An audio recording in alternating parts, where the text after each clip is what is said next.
लग्न कुंडली विचार रे आमे आज आलोचना करिबु लग्न कुंडली चतुर्थ स्थान अर्थात सुख प्राप्तिर स्थान बा इच्छा पूर्तिर स्थान विचार करा जाय थे। चतुर्थ स्थान को चतुर्थ स्थान होउची लग्न कुंडली एक केंद्र स्थान बा शुभ स्थान विचार करा जाय थे।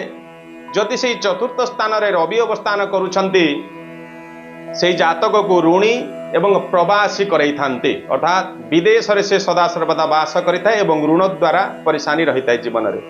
जो मानकर लग्न कुंडली चतुर्थ स्थान रे चंद्र अवस्थान करूछंती से माने निश्चित भाव में बहु धन एवं सुख सौभाग्य भोग करिथांती।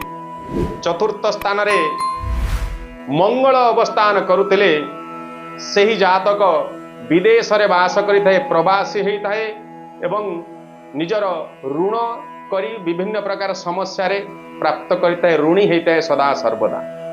से चतुर्थ स्थान रे जदि बुध अवस्थान करिथांती निश्चित भाव में गृह जान वाहन सुख इत्यादि सौभाग्य भोग करिथाए सही प्रकार जातक।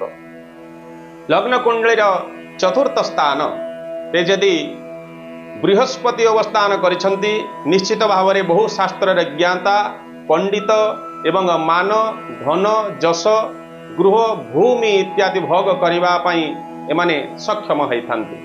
से चतुर्थ स्थान रे यदि शुक्र अवस्थान करती निश्चित भाव में बहु जान वाहन सुख भोग करने सहित पंडित मध्य होइथांती। से चतुर्थ स्थान रे यदि शनि अवस्थान करुछंती निश्चित भाव में समाने मित्र द्रोह होइथांती मित्रंकर अनिष्ट मित्रंकर हानि करिथांती सही प्रकार व्यक्तित्व।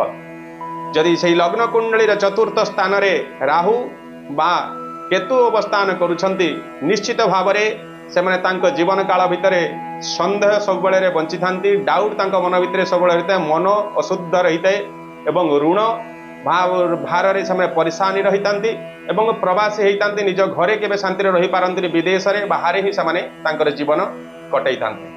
यही प्रकार फल थाए लग्न कुंडली चतुर्थ रे नवग्रह मानकर अवस्थान।